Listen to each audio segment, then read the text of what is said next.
Hi, Dr. Dweck. How are you doing? Very well, thank you. Wonderful. So I'm Shiloh Johnson, and I'm with EverydayFamily.com. We are a pregnancy and parenting website with over 4 million members. So this chat today with you is going to be very relevant, and I'm excited to share the findings with our members. Likewise. So to start off, can you tell me a little bit about this confusion after conception survey that you guys have discovered a lot of things from? Of course. So Monistat commissioned a study called Health Below the Bump to try to look at some of the rules of pregnancy and see how they've changed over time and kind of get a handle on people's conception, no pun intended, on perceptions of different pregnancy thoughts and rules. There were some very significant findings. I think the most significant was that 84% of women actually doubted their healthcare choices during pregnancy, which really just proves that there's a lot of misinformation and confusion out there. In addition, 38% of women said that the information they were getting from their doctors was very different from what their moms had gotten years back. That's really interesting and so true. I myself, having gone through 2 pregnancies, I feel like even the information between pregnancies 4 years apart changed. and it can be confusing and overwhelming, especially for people not in the space. And, you know, it's a hard thing. So talk to me a little bit about, you were mentioning the difference between what their mothers had gotten. So pregnancy today, you know, it's not like it was back then with our moms and our grandmas. So how have things changed for new moms? Well, I think women are taking more of an active role in making sure that they optimize the health for themselves, but also for their babies during pregnancy. And we've seen all kinds of changes come about. Simple things like household cleaning products and skin products and cosmetics. Changes are being made so that women feel they're healthier, better choices, but also in regard to taking care of themselves. For example, yeast infections, very common, maybe up to 10 times more common in pregnancy than not due to all the hormonal changes going on. And we found that half women treating yeast infections in pregnancy were using a prescription pill. A recent study, Canadian study in 2019, showed that this oral pill might increase the risk of miscarriage or even fetal heart defects. Therefore, with all of this concern, I recommend Monistat 7 for women to treat yeast infections during pregnancy.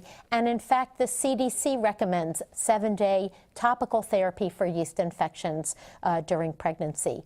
It should also be noted that Monistat relieves symptoms 4 times faster than the prescription pill, so that's an added benefit as well.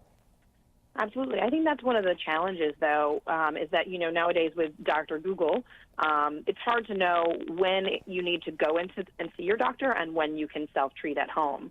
So is there some tips you can give to in that regard? Like, how do you know when you can treat at home versus needing to go see a doctor? Right. Well, some women are all too familiar with the symptoms of yeast, or they've had them before, and therefore they know they can treat over the counter safely.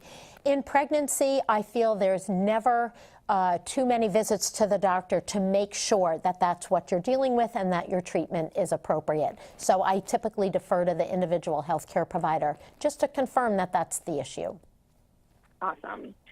So another kind of trend here that we're seeing that's different from our mother's generation is that women are becoming mothers and even first-time moms at an older age.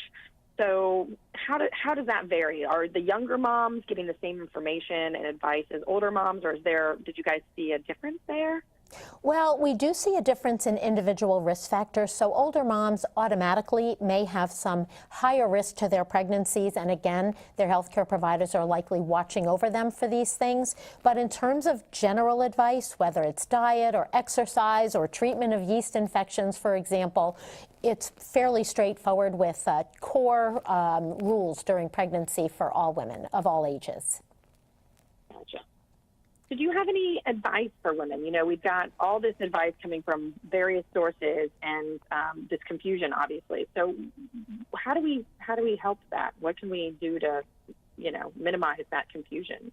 Well, I think it's up to women to ask. Any confusion should be clarified first by their doctors, and then, of course, you're going to get advice from unwanted or wanted advice from family members and friends and internet sites. So it's important to make sure that you're using sources that are reputable, credible, and that you can check in with your doctor so that it applies to you, individually rather than just being a overall comment. Absolutely. And where can our members go for more information? Sure. People can go to monistat7.com for more information, and this is up to date and a valuable resource. Awesome. Well, thank you so much for your time today, and I appreciate this, and we will be getting it out.